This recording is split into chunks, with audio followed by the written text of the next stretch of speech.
श्रीमन्नारायणीयम् अथ पञ्चमस्कन्धः। एकविंशदशकम्।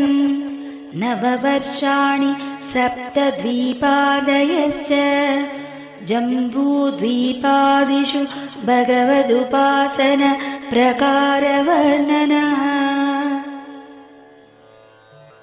मध्योत्तवे भुवहिला ऋतनाम्नि वर्षे गौरी प्रधानवनिता जनमात्रभाजी सर्वेण मन्त्रनुतिभिः समुपास्यमानं सङ्कर्षणात्मकमधीश्वर संश्रये त्वाम्। भद्राश्वनामकैला ऋतपूर्ववर्षे भद्रश्रवोभिरुषिभिः परिणूयमानम् कल्पान्तगूढनिगमो धरणप्रवीणं ध्यायामि देव हयशीर्षतनुं भवन्तम्।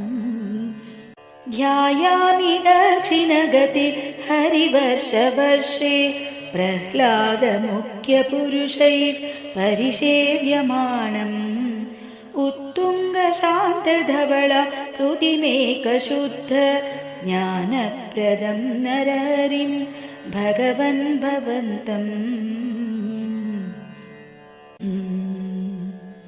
वर्षे प्रतीचि ललितात्मनि केतुमाले लीलाविशेषललित स्मितशोभनाङ्गं लक्ष्म्या प्रजापतिसुतैश्च निषेव्यमाणम् तस्या प्रियाय धृतकाम तनुं भजे त्वा।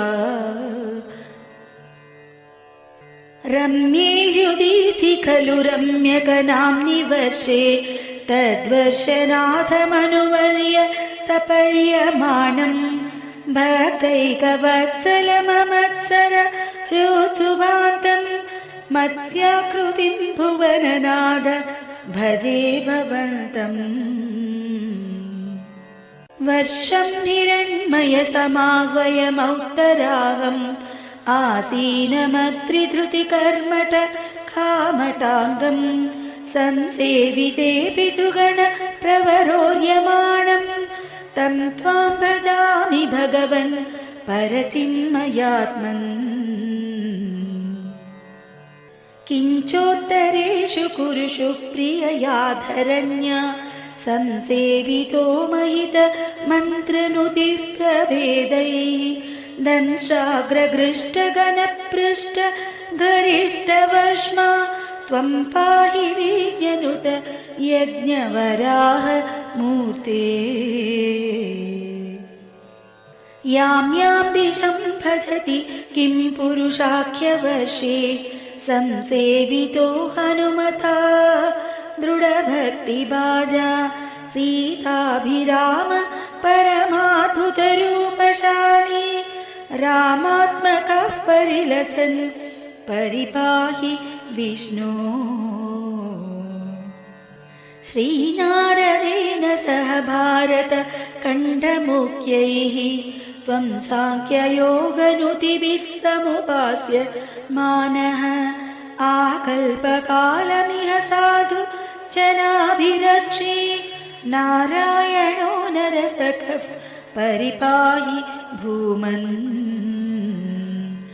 प्लाक्षेकरूपमहिषाल्मल इन्दुरूपं द्वीपे भजन्ति कुशरामनि वह्निरूपं क्रौञ्चेमुरूपमद वायुमयं च शाके त्वां ब्रह्मरूपमयि पुष्करनाम्नि लोकाः। सर्वैर्ध्रुवाभिरुडु प्रकरैर्ग्रहैश्च उच्चादिकेष्ववयवेष्वभिकल्प्य मानैः त्वं शिंशुमारवपुषा महदामुपास्य सन्ध्यासुरुन्दिनरकं मम सिन्धुसायिन्। पातालमूलभुविशेष तनुं भवन्तं लोलैककुण्डलविराजि सहस्रशीर्षं नीलाम्बरं द्रुतहलं भुजगाम्बनाभिः जुष्टुं भजे हरगदान् ഗുരുഗേഹ നാഥ ശ്രീ ഹരിയേ നമഃ. സർവത്ര ഗോവിന്ദനാമ സങ്കീർത്തനം ഗോവിന്ദ ഗോവിന്ദ.